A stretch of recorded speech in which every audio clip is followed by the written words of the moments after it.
I wanted to do a quick video on these two bikes I found out by my work. I got them all together. I had some parts laying around the garage up in the attic.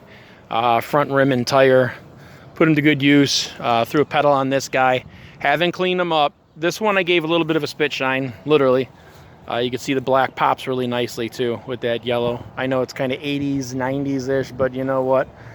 That vintage look people are into, so we'll see. This guy is dirty. I need to clean him. But it is a nice bike. They both, for the most part, shift really nicely. The brakes work really well. There's a speedometer on this one right here. And, you know, I got them for absolutely free. So, you know, it's a win-win. I'm getting some parts out of the bike. I'm getting some bike parts out of my garage, and hopefully I sell these things before Christmas. I'll sell them at a reduced price because they are out of season, and I know I need to build another shed to store all my goodies like this in, to where I could have, like, okay, this season is bike season, you know, this is snowmobile season, snowblower season, whatever. But yeah, I just the other day sold I want to say it was a Pro Flex mountain bike. I didn't have too much money into that. I had a little bit of time into it. I did clean it up and everything, but very rare, very unique bike that I was planning on really doing up this winter. You know, cottage craft, you're in the garage, you might as well make it perfect, you know, as best you can. There's a lot of people that were into the thing, but I sold it to a really good guy that he had already bought things from me before. I thought he was somebody else. Marketplace and OfferUp, sometimes you get people that make you these lowball offers, and you say no, don't want nothing to do with it, goodbye, and they kind of harass you on there. You got to be thick-skinned with stuff like that.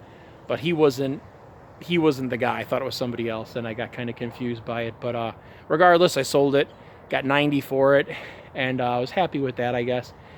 It's, you know, it was mostly profit. I probably could have sold it for a lot more. I had it listed for like $250 after I took it down, because I started to look and see there's kind of a following for these bikes. But you know what? I'm happy with my choice. These guys right here, though, I am really wondering what to put these things up for. A lot of good parts on it. They are vintage. They are kind of dated.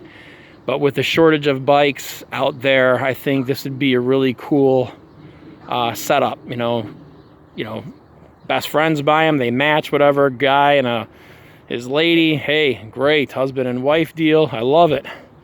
Whatever, you know. But I think that this thing I'm gonna have to clean up. This bike is just so so dusty. But it looked the same. This one I just gave it, literally, like I said, a spit shine, and really happy with that, though. If you can hit that like button, hit that subscribe button, you know, here's another way to do it. You know, you have talents and abilities. You know, a lot of the guys my age, some of the girls I know too, we grew up working on bikes. We didn't have, you know, a bike store locally we can go and buy parts from, unless we had a lot of money and had, you know, money for the bus and parents that would take us there. Usually we had to, you know, a lot of kids came to my house and said, hey, you know, Jimmy, what do you got? You know, and I'd say, I got these rims, this rim, you know, and I had an uncle that used to salvage and scrap too, so we always had spare parts on a shelf in my garage. And I mean, it was nice because, like, easy money. People come over and, you know, hey, I'll pay you for this, I'll pay you for that. And here I am, you know, 48 years, I'm doing the same thing. But just that my customer base has grown, you know, in Wisconsin, Indiana. I've had people from Iowa come out, and Illinois. So it's kind of fun. You meet a lot of cool people. And it's nice to get these things back on the road, as opposed to having, you know, people buy brand new bikes from Walmart, from China, that break, fall apart, rust, and rot within 3 or 4 years. Not trying to diss on China or any other country, but I mean, you make parts like that, and you make things that are cheap and chintzy, you know, just so people buy new ones, shame on you. You know, landfills are filling up. These are nice, good quality bikes, I gotta say. Take care of them. They'll be back in the garage soon. I got a lot of stuff in there. But I'm gonna let you guys go. I got to get to work on the treehouse just a little bit. And if you can, hit the like and subscribe button. I wasn't gonna film anything today because we kind of had a a situation with our family. But I wanted to get out in the yard and doing something to get my mind out of the house, so to say. Don't have to worry about hitting that like or subscribe button. Go be with your family, do things you love to do, because I'm going to be in the house pretty soon. But I needed to get some air. Thanks.